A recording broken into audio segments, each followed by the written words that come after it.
आए आप लोगों के बीच में नहीं पाई। यहाँ की मीटिंग, यहाँ की आप लोगों की जो सभा करने वाले अंसारी साहब, क्या नाम था? शोएब अंसारी,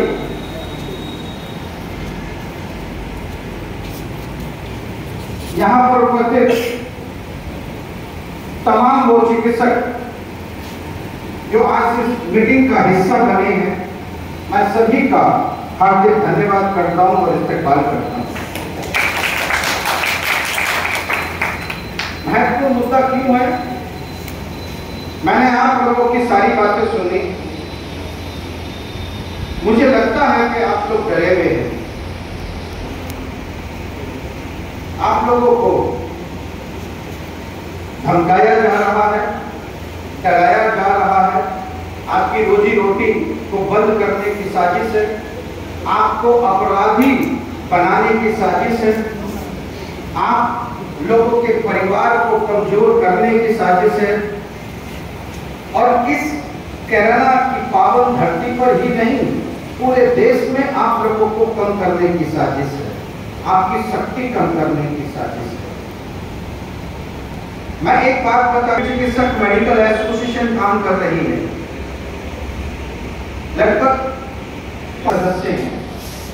समस्या नहीं है, क्योंकि आप लोगों को अपनी ऐसा नहीं है साथियों, क्योंकि मुझे पूरे भारत में चिकित्सकों की समस्याओं का सामना करना पड़ता है और पड़ रहा है।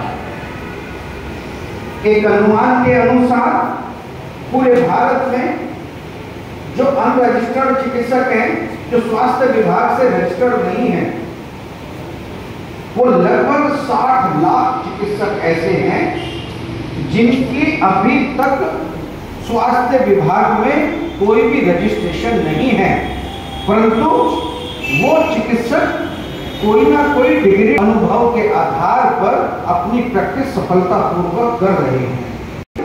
बदमाशी पर उतर आए, उनको आदेश दिया गया था, एक कानून बनाया गया था क्वार्टरी से पूरे भारत में, पूरे भारत में एक ऐसा एक्ट बना है कि जिनका रजिस्ट्रेशन स्थानीय स्वास्थ्य विभाग में नहीं है। सुनिए बड़े ध्यानपूर्वक बातें, क्योंकि अगर किसी कानूनी सरकारी आदमी से लड़ने जाओगे तो कानूनी तौर पर हम उसको मार सकते हैं, लड़ाई से कभी जीत नहीं सकते सरकार से। क्या मैं सही कह रहा हूँ, गलत कह रहा हूँ?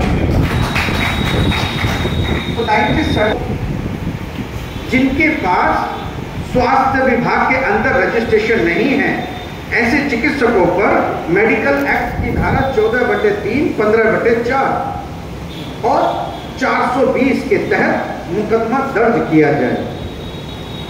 ये सरकार में पास हुआ उस,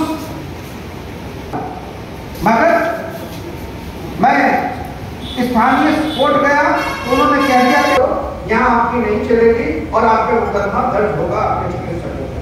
साथियों, अब क्या करना था, अब क्या होगा?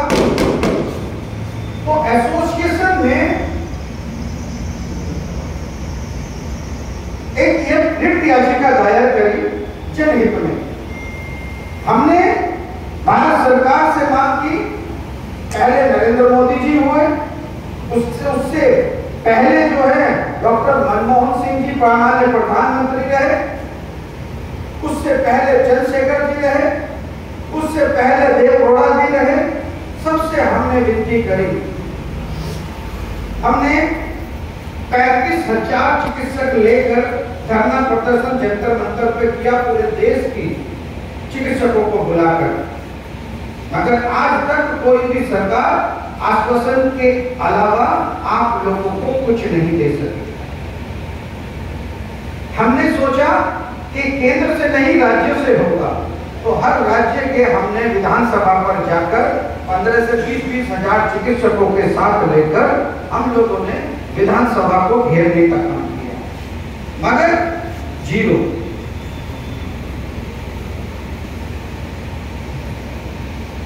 हमें पता चला कि जब तक आप लोगों का कानून नहीं बनेगा, आप लोगों को प्राथमिक चिकित्सा उपलब्ध करवाने के लिए काम, जब तक देश की सरकार में या राज्य की सरकार में जब तक आप लोगों के लिए कानून नहीं बनेगा, तब तक आप लोगों का कुछ नहीं हो सकता। मजबूती के लिए हम लोगों ने उत्तर प्रदेश गवर्नमेंट का एक नियम, एक धारा के तहत 51 के तहत एक मामला दर्ज किया गया और 150 विधायकों ने उस आवाज को उठाने का काम किया और हमें आश्वासन मिला कि हम तुम्हारी मांगों को तत्काल रूप से मनवाने के लिए कानून बनाएंगे।